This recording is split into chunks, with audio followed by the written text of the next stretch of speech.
I'm back. Let's see. So this is going to be a little bit of a late upload. I'm filming like hours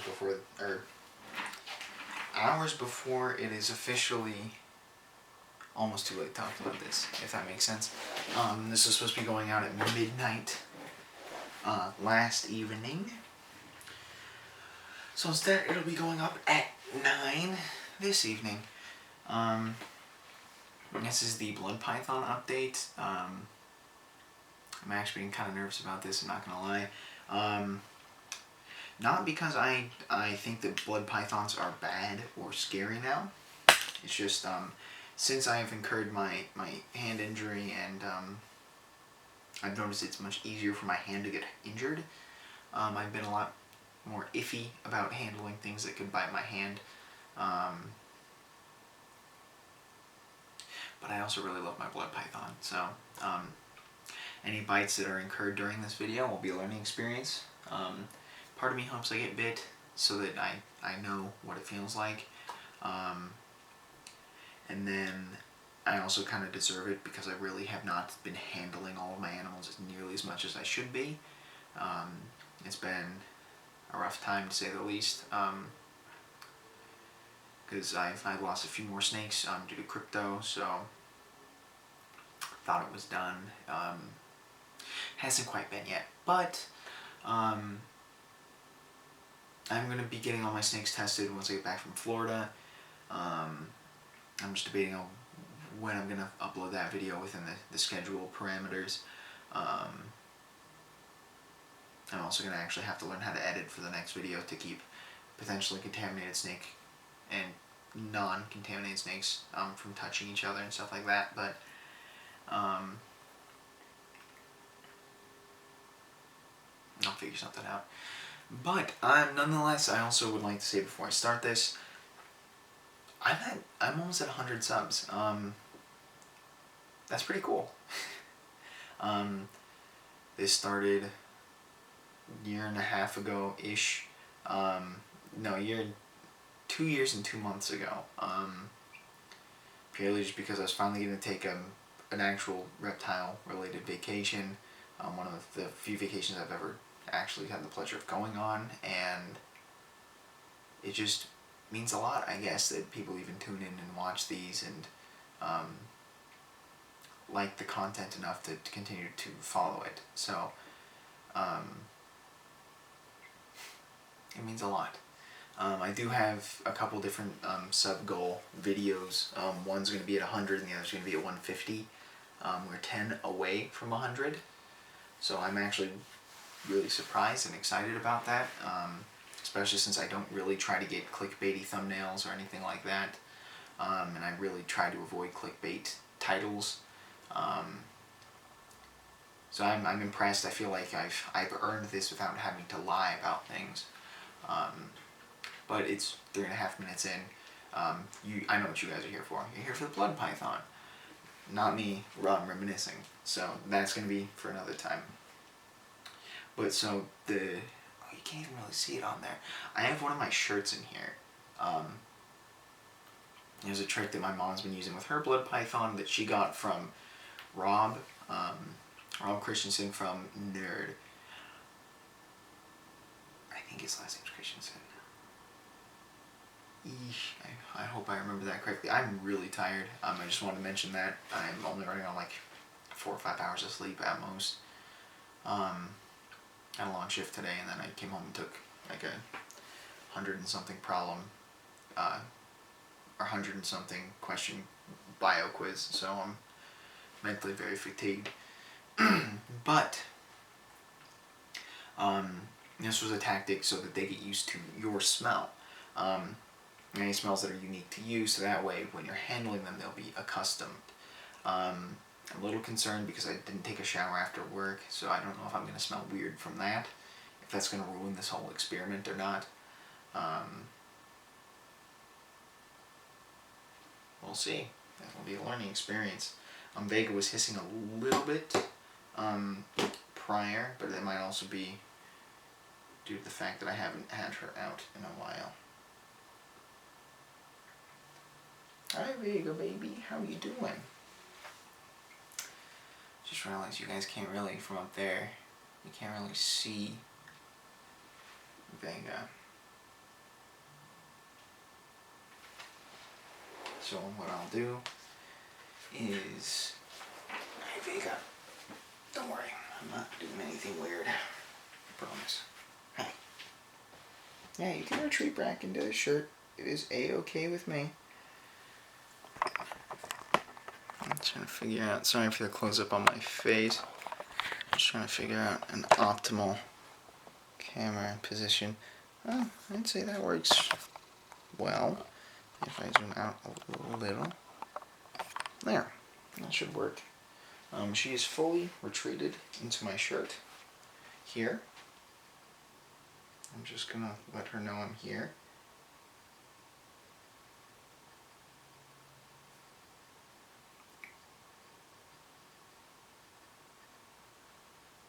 Just doing a little bit of a puff.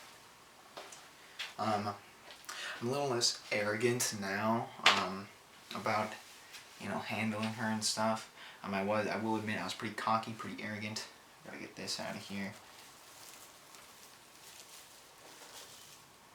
Actually, I shouldn't have left that in overnight.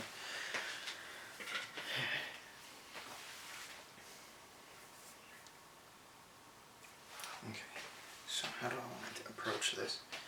Hi.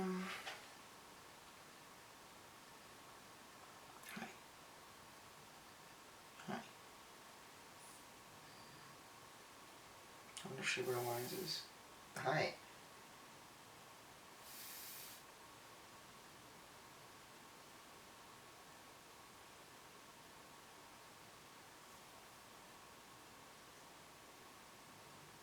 You're okay.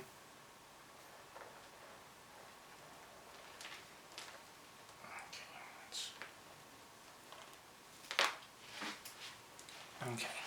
Shirt has been. Hi.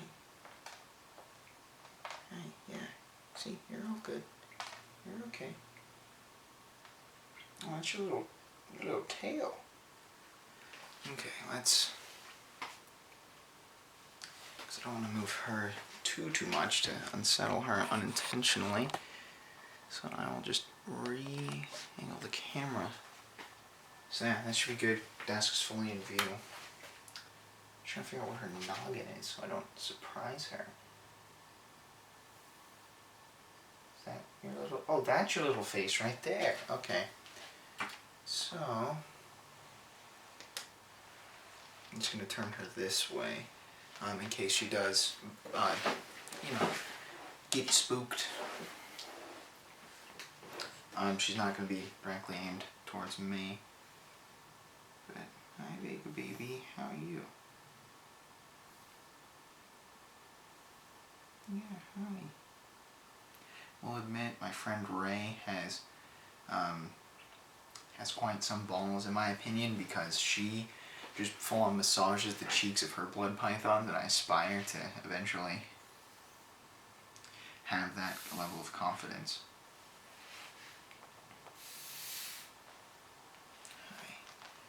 I also need to get better with, you're not restrained, you're not restrained.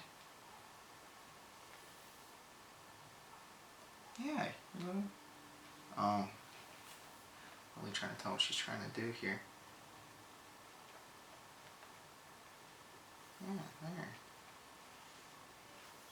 Yeah, see, you're okay. No one's gonna hurt you. But I will say the species has been delightful to keep. Obviously not optimal. Not an optimal setup. Her cage will change. It is going to become a vision cage. It's just I have to drive about an hour to the only place that has them. So,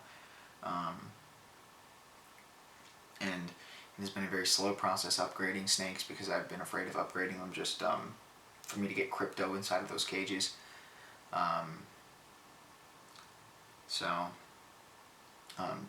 Vega is actually probably, let's see, yeah, no, she's priority, because her and Phobos, which you'll all see Phobos in his introduction video, they're both going to be getting upgraded to, God, what was the model? Because the 213 is what the rubber boa is going into. I'm sure I'll talk about it when I do it. But yeah, so it's been fun to feed her. I just need to interact with her more. Get her used to being held. I do that with all of my snakes because some of my hog noses are starting to get rowdy now.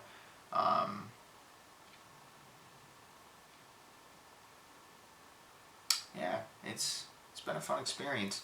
I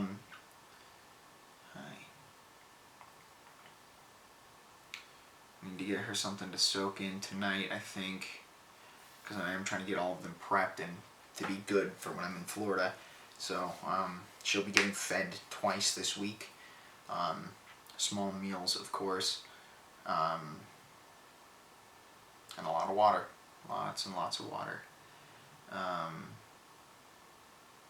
I will be taking away the shirt, much to her dismay, because she really likes it. But now with her out, I can actually change the bedding. I was going to do something else, but I totally lapsed on what it was. Oh yeah, I can switch out the shirt back for the water dish, because I can't really have both in there at the same time, because I found out the shirt will start to get mold on it. And of course I do not want mold in there, so I took the water bowl out. I'll be going back in tonight to rehydrate her fully, and then she'll be getting some rats. I'm trying to remember what feeding schedule I have her on. I've heard some very conflicting things about them, because technically they are so stagnant. They don't really move around a whole lot. And obesity is a problem within the American reptile hobby.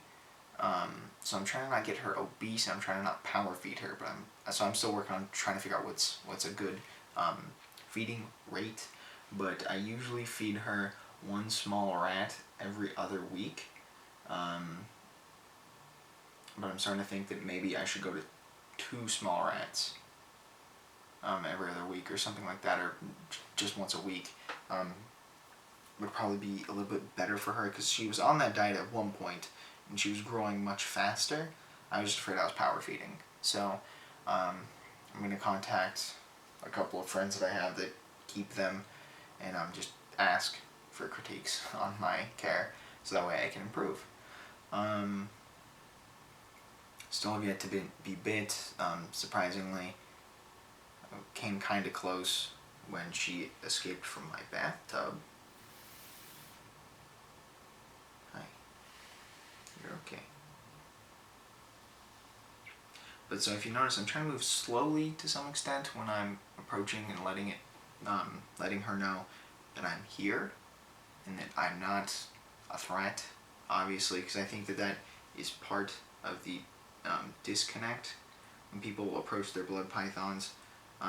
Obviously not experienced keepers, they obviously know much more than I, so I'm not going to be like, yo, that guy Rob from Nerd, he doesn't know a thing, because that's a lie. He and my friend Raina have both been invaluable tools in my quest to improve my care.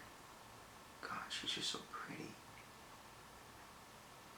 I wish she would show off her red to the camera. I'll probably have to get that another time though, because we're already reaching 15 minutes and I do not want to bore you guys. But to summarize, the species has been very fun to have. I'm actually looking forward to getting other short tails in the future.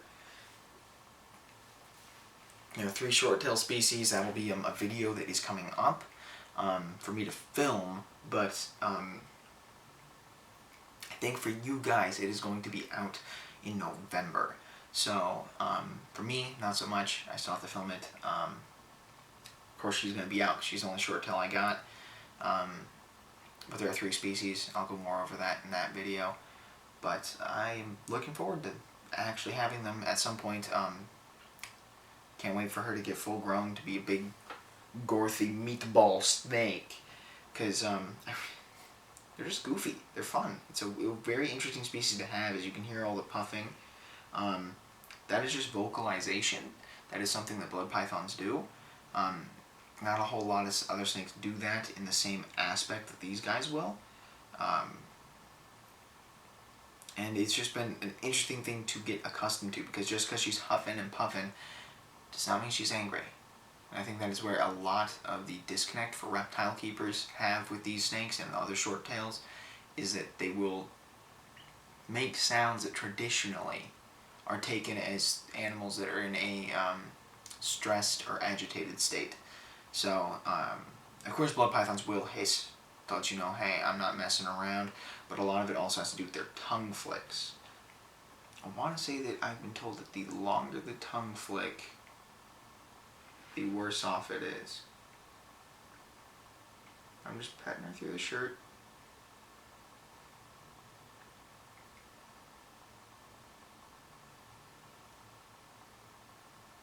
Just letting her know I'm here. You can kind of see a little bit of her red coming out.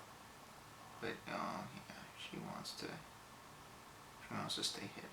Hi.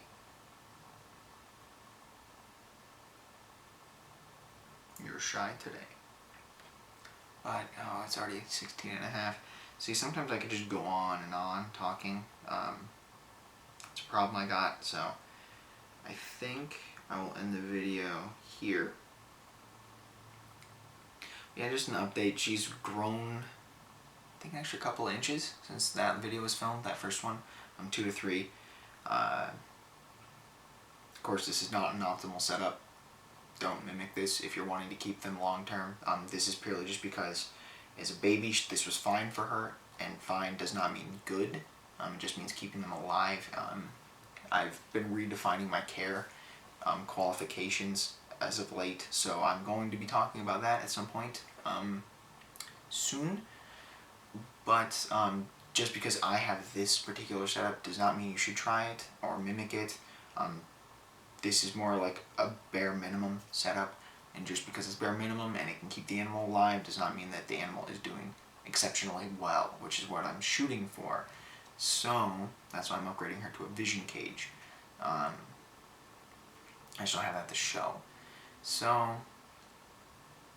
heed my warning, get something larger. These snakes are big. Don't give them small spaces. This is information handed to me from other blood python keepers. Granted, I've heard that you can keep them well in racks, but I kind of just want vision cages at this point, for just to, across the board, have one standard in my collection, and that is just going to be the vision cages. So, don't keep, obviously an adult blood python wouldn't even fit in this bin. Don't think that just because you see it in a YouTube video that that's the optimal way to do it. Do your research. I went into this not knowing a whole lot about blood pythons. I'm pretty sure that was very, very clear in my first video. This setup is not ideal. It's a very crude setup. It is one that will be changing. I'm hoping to get the supplies I need to change the cage setup tomorrow, because I'm going to the Tucson Reptile Expo. So I'm hoping to get all the things I need there. But it's been 19 minutes, shot way over 15, and the 10-minute mark. Ooh, that was a slow tongue flick. He didn't like that. But I will bid you all adieu, and I shall see you in the next video. If any of you were at the Tucson Reptile Show, post down in the comments what you're hoping to see if you're intending on going, and if you watch us afterwards and have been, let me know if you bought anything, if you saw anything cool. And I'll see you all in the next video.